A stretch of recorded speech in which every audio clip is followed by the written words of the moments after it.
Hi, Ronald. How are you? I'm doing well, thanks. How are you doing? I'm pretty good. So we're finally meeting. We're finally doing this interview together, and I'm so honored to have you. We will have a very fun conversation around the topic of public speaking, and more precisely about the topic of speaking without preparation, which is very, very important. I think a lot of people struggle when it comes to giving a mini speech or speech, and maybe you did not have time to prepare. So we will go over all the strategies and tricks and tips on how to do that. But before we start, tell us a little bit about yourself, what you do, which Toastmasters club you're part of. Tell us also how long you've been part of Toastmasters club. Excellent. Well, my name is Ronald Servant. In my professional life, I'm a director of software development at a local company here in Ottawa.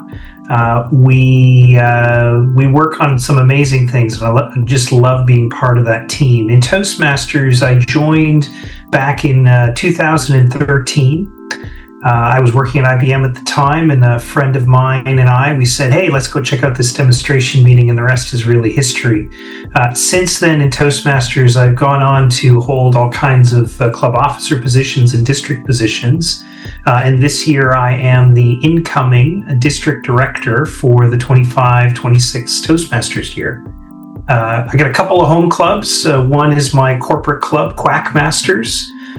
Great club, lots of fun people in there. And my community club is called A Matter of Taste. And if you're ever in Ottawa on the second Friday of the month, you should come find us, because we'll be at a local restaurant having great food and great conversation. Nice. So you say you took on different club officer roles. Which one was your favorite? Ooh, my favorite. I think I have to say that I liked being president the most.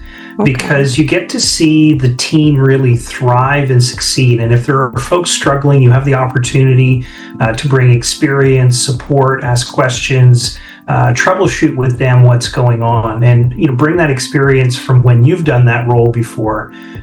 So to me, that's my favorite role. That opportunity to really pass on what you've learned and to help people grow into their roles. Yeah, definitely. I agree. I was also the president of my club for 2 years, although I think my favorite role was the VP of Education. That's a solid role. It's a lot of responsibility, and honestly, the club succeeds or fails based on how well your VP of Education is performing. Yes, I couldn't agree more. So I would like to dig a bit deeper into our topic, which is basically practicing impromptu speeches, speaking without preparation. So my first question is, what do you think are the key strategies to stay calm and confident when it comes to giving an impromptu speech, which is something that no one likes? I'd say the most important strategy, honestly, is maybe something we'll touch on a little bit more later, is practice. Once you know what it's like to speak in an impromptu way, you can start to realize what are the things that put you off in those moments and start to prepare for them. There was also this interview once that I heard during the London Olympics, whenever that was, and the interviewer would ask the athletes, do you feel nervous or do you feel stress going into this event? And uniformly, whenever that question was asked to all of these athletes, they all said, no, I feel excitement and passion. And I've come to realize that what some of us call stress or nervousness is the same thing these athletes are calling excitement and passion. But what they've been able to do is take that energy, that core energy, and visualize it as a positive thing. And so for me, in the impromptu speaking moment, or even in a prepared speech, you probably have that energy inside you, and it's learning how to deal with it and channel it appropriately that really puts you over the top. If you let the energy take you in a place where it's not useful for whatever it is you want to do, provide a solid answer, provide an update, or deliver a speech, it will take you in a bad place. But if you practice and you learn how to take that energy and bring it with you to make your answer, to add energy to your delivery, if you have to move your body to take advantage of it, learn how to do that effectively. And that's what will make feeling prepared for a question or a speech that you didn't know you were having to give that much easier. Yeah, I agree. It's you just have to practice for sure, and it doesn't come natural. And I do agree of what you just said about, it's a mindset shift. Like what we see as being stressful, we just have to see it as an excitement. It's a big hurdle, I have to say, because yesterday I was leading the table topic session, and someone was asking me, how does it work? He was a bit nervous. I said, I'm just going to ask you a simple question and just do it. And my question is, what was your experience when you first joined Toastmasters and you were asked to give a mini speech? Yeah, my first table topics question. I honestly don't know if I remember the first one, but in the early days, the strategy that I started to develop was the theme of the meeting was going to be on whatever it happened to be. And I would do a little bit of research and find out what that theme was and look for relevant quotes that I might be able to bring into an impromptu speech, no matter what the question was, because it was likely going to be on the theme. So I did a little cheating preparation, and that helped me get through those early times when maybe I didn't really know how best to answer a table topics question. I took this basic formula of find a quote, say the quote, and then talk about the quote, or finish with the quote, and it made it sound like I was, genius prepared.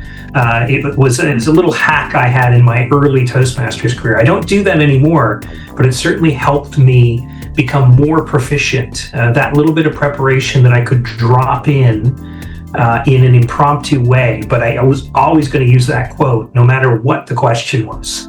I like this. I like this trick, and I think it's also written somewhere in the Toastmasters website. I've seen this, and they always say for the table topic session, the questions that will be expected will always be around the theme. And it always gives, enough time for people participating to the meeting to digest a little bit the expected question. So that's a good trick. I definitely agree with you on that. And my question is, how can we, because you use this trick, but let's say someone, because it happened to us where there was a topic, but no one followed the theme, like the questions were completely off topic. My question is, how can we quickly come up with an answer? How can we develop quickly our thoughts and have a proper mini speech? Yeah, and so the quick part is probably where people fall down the most. They want to start answering right away. You get a question and you want to just start saying something. You feel the pressure to say something. And my first piece of advice would be pause and take a breath. Think about the question in your mind. And if you need a little bit more time, repeat the question. And that gives you a more opportunity to digest what it is you want to say. And the basic technique that I use today is, what's the answer to the question? And I put that answer out there, and then I support it. And then at the end, I will repeat the answer. So, what is your favorite color? And I will pause and give that some contemplation. I would come out red, and then I would tell you why red was my favorite color, and in the end just say, and red is obviously the best color that everybody should have as a favorite. Something along those lines would be the basic approach, but the key is take the time you need to understand what the response should be, what the answer to the question should be, and then say it. Don't start talking until you're ready. Now, it can feel like an eternity, because we all have this sense that a pause takes so long, and it's an incredible thing that everybody's looking at you and the pressure is there. But the reality is pauses really work to focus folks, and the audience really doesn't notice them in the same way that you do, that you feel like it's 3 hours long when it's really been a second and a half. And it gives you that moment to really focus on what should my answer be. Yeah. It's a technique that I have already heard about, taking a pause. I think a little bit of silence at the beginning. It might sound, I want to say, uncomfortable for the person speaking, because they probably are feeling like, okay, I'm not talking, there's too much silence going on. But from the other side, from the audience side, I think it's getting their attention, and it's creating a little bit of suspense, which is what we want to create, like we are looking forward to the answer, so that suspense is good. So I do very much like this tip. And like you said, I think people are always jumping off and like answering the question, because what's the problem? It's because we tell them you have 2 minutes to give them in a speech. That's why. So you have been part of Toastmasters for like 12 years, and my question is, what are some of the mistakes that you have seen when it comes to impromptu speeches or table topic session? Mm-hmm. Well, starting too quickly, definitely one of those. And if you do, you end up avalanching, and you end up going off on a trajectory that maybe you couldn't predict, and you really have trouble wrapping up. New Toastmasters or guests who are participating in impromptu speaking for the first time, they tend to not be able to develop their thoughts, and they will answer the question a couple of sentences later, and then they're out. They have difficulty forming the supporting information you need for the answer that they're given. And with practice, you see them overcome this. And so I'm not sure it's a problem that or a mistake that people make, but it's one of those things where when you're starting out, you don't know how to develop the whole idea and support your points. And so that comes with time. Mistakes, I don't know that there's really are mistakes in Toastmasters, because that's everything you try is an attempt to figure out if it's going to work. And so you may develop an answer that it was like, I didn't really like that answer, but you learned something from giving it. You learned, okay, maybe trying to answer it that way isn't the way I should go in the future. But you've tried it out and you've received some feedback. Maybe the reaction of the people in the room, they all start checking their phones or something is going on. That's feedback that you get when you're giving your response that you can incorporate into your attempt next time. Yeah. So there are no mistakes in the end. Yes, definitely. Just practice, yes, definitely. And impromptu speeches, when we think about it, it's pretty important. It's pretty important. Like I was watching a show. It was a pigeon show, like Miss Canada, Miss Italy, and things like that. And it's very interesting, but we never pay attention. They are typically asked questions on different topics, and I don't know if they get trained before answering them, but that's also a form of impromptu speeches. So my question for you, absolutely. Yeah, and so my question is, why do you think it's so important? Because I think people are always so afraid of impromptu speeches, but I think they do not know why it's so important in a professional setting, in a non-professional setting. So what is your opinion on that? It is absolutely essential, and we run into it all the time. We talk about impromptu speaking in Toastmasters in the guise of the exercise that we're doing on topics that we know nothing about, and we're practicing our mechanisms. But in the real world, every day we're running into impromptu speaking. In your professional life, it starts with the interview. You're going to be asked in a job interview a series of questions that you may have developed a strategy in general about how you want to answer these things, but the specific questions are a mystery typically when you go into these situations. And so you have to be prepared to answer in a logical way that convinces people that you are confident, and capable. Once you get the job, you might be in a meeting where someone turns to you and says, "How is this project going?" And so now you have to organize your thoughts on how do I inform this individual of the status of things or the progress or the need for some important aspect of things. And then in the personal life, you'll run into someone at an event and they'll ask you how it's going. And the art of small talk, the art of networking can lead to big things personally and professionally in those environments. Every aspect of your life, almost every day, involves some form of impromptu speaking. And when you can practice it in a place where, the questions maybe are really off the wall and don't make sense in the day-to-day way, you practice the sort of technique of organizing your thoughts. Whereas when you do know something about it, you can take those techniques and really elevate them when you actually understand and have control and knowledge of the content. It just changes the way you answer things at an exponential level. So here's my follow-up question, because this is very common. It's the thing that I often hear is, let's say there is a topic, we're given the topic, and then someone doesn't want to answer the table topic question because they're like, oh, I don't know anything about the topic, so I don't know what to say. What would you say in that case? Like if you're totally unfamiliar with the theme, and you're called to give a mini speech about something that you have no clue of, what do you say? That's a great question, because it happens, right? Especially if somebody's decided to make the table topic something esoteric that you're like, I've never seen that movie, and you're asking you to explain that movie, or some aspect of politics that you really haven't studied.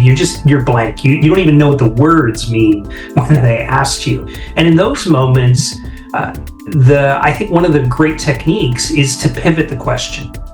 There are other moments where you might not agree with the premise of the question, and there's another opportunity to pivot. But what you do is acknowledge the question, state your either lack of understanding or disagreement, and then bring it to something that you do know something about, that you can talk about, that is maybe tangentially related.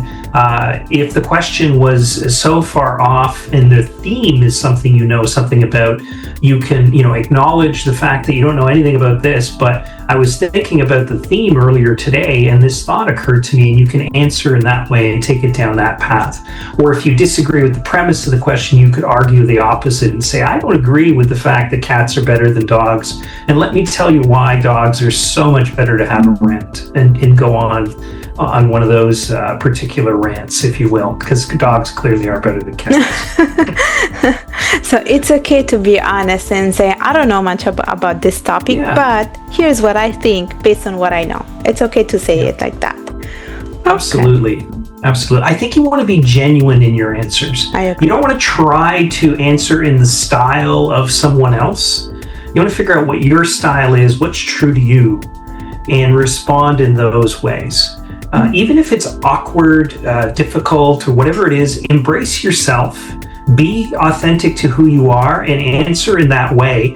And by continuing to practice, you'll refine what that sounds and feels like. But by staying true to yourself, the authenticity will help convince people you know what you're talking about. Yeah, definitely. So here's my last question for you. What are your top 3 table topic tips? Top 3 table topic tips. Yes. Tip 1, pause. Mm-hmm. Think about the question and reflect on it. Tip number 2, understand the energy that comes to you in those moments and practice dealing with it, whether you express it through movement, vocal variety, or just absorb the energy. Learn to deal with it because it will be there. Third tip, I would say really focus on structuring your answer by answering the question, supporting that answer, and then repeating your answer to the question. That gives people a nice bookend, and it's very clear what you mean in response to what they've asked you, and then you can convince them. Yes, lovely. Well, Ronald, thank you so much for this interview. It was very informative, very educational. For people who want to learn more about you, how can they find you? The easiest way to find me is probably on LinkedIn. I might be the only Ronald Servant online. I'm not sure, but it's a pretty rare name. So I'm sure you'll have no issues finding me there. All right. Well, thank you so much, Ronald. It was such an honor having you with us today. Thank you. Thank you.